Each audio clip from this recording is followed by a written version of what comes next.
Hello everyone, welcome back to my channel. ఈ రోజు మన ఛానల్లో మరో సరికొత్త స్నాక్ రెసిపీతో అయితే మీ ముందుకు వచ్చేసానండి. చేసుకోవటం అయితే చాలా క్విక్గా చేసుకోవచ్చు. ఇక టేస్ట్ విషయానికి వస్తే భలే అంటే భలే రుచిగా ఉంటుంది. మీరు మాత్రం ఫుల్గా వీడియో చూసేయండి, ఎక్కడ స్కిప్ చేయకుండా. రెసిపీ అయితే స్టార్ట్ చేసుకుందాం. దీనికోసం అయితే ఒక మిక్సింగ్ బౌల్ తీసుకొని 1.5 కప్పు వరకు మైదా పిండిని లేదా గోధుమ పిండిని తీసుకోండి. నేను ఇక్కడ వాడింది మైదా పిండిని.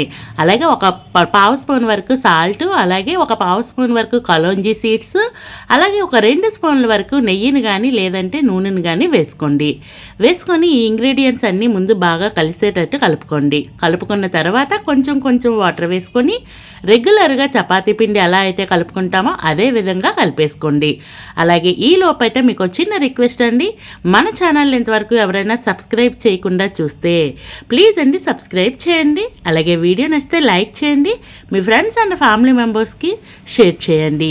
ఇంకా మన ఛానల్లో మంచి రెసిపీస్ ఉన్నాయండి. స్నాక్ రెసిపీస్ అయితే సింపుల్గా అయిపోయేవి, టేస్టీగా ఉండేవి మాత్రమే పోస్ట్ చేస్తూ ఉంటాను. కాబట్టి మీకు టైం కుదిరితే కనుక ఆ వీడియోస్ని కూడా చూడటానికి ట్రై చేయండి.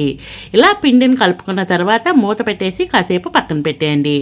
నెక్స్ట్ అయితే ఒక చిన్న బౌల్లో ఒక పావు స్పూను లేదా హాఫ్ స్పూన్ వరకు మైదా పిండి కానీ లేదంటే గోధుమ పిండి కానీ తీసుకోండి. అలాగే అందులో కొంచెం వాటర్ వేసుకొని నేను వీడియోలో చూపించిన విధంగా థిక్ బ్యాటర్ అయితే రెడీ చేసి పెట్టేసుకోండి. ఇది ఎందుకంటే మనం చేసే రెసిపీకి స్టిక్ అవ్వడానికి.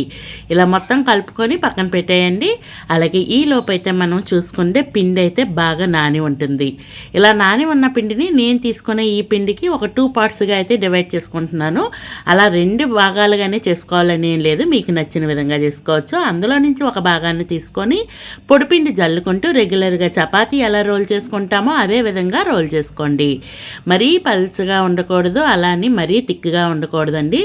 ఈ రెసిపీకి అయితే కాస్తంత పల్చగా ఉంటేనే బాగుంటుంది. అలా పల్చగా రోల్ చేసుకుంటే క్రిస్పీగా వస్తాయి. అలాగే ఒక్కసారి చేసి పెట్టుకున్నామంటే ఒక 15 డేస్ వరకు స్టోర్ చేసుకోవచ్చు.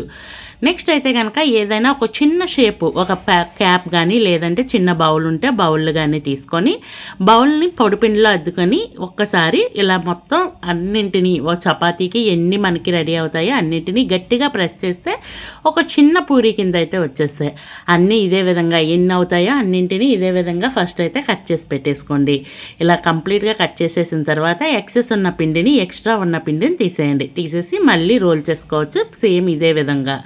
అలాగే ఇలా రెడీ అయిన వాటిని ఒక ప్లేట్లోకి కానీ లేదంటే ఒక పళ్ళెంలోకి కానీ తీసుకున్నాక దీని ప్రాసెస్ అనేది చూపిస్తాను. కంప్లీట్గా అన్నీ ఒక ప్లేట్లోకి అయితే ఫస్ట్ తీసుకున్నాక ఒక దాన్ని తీసుకొని ఫస్ట్ అయితే మనము బ్యాటర్ అనేది రెడీ చేసుకున్నాం కదండి, దాన్ని మధ్యలో ఫింగర్తో పెట్టండి.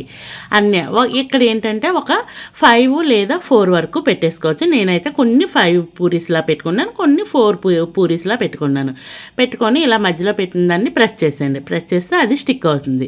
నెక్స్ట్ అయితే ఒక చిన్న టూత్ పిక్ లాంటిది తీసుకొని ఈ విధంగా ప్రెస్ చేసేయండి. ఇలా మధ్యలో లాక్ అయిపోతాయి, అటు ఇటు విడివిడిగా పొరలుగా వస్తాయి. ఇవి ఏంటంటే అన్నీ చేసేసి రెడీ చేసి పెట్టుకున్నాను కదా, మీరైతే ఇలా కాకుండా ఒక వాయికి సరిపడేలా ఫస్ట్ చేసుకొని దాన్ని ఫ్రై చేసుకోండి. వేడి ఆయిల్లో వేసుకుంటూ medium to high flame adjust చేసుకొని ఫ్రై చేసుకోండి.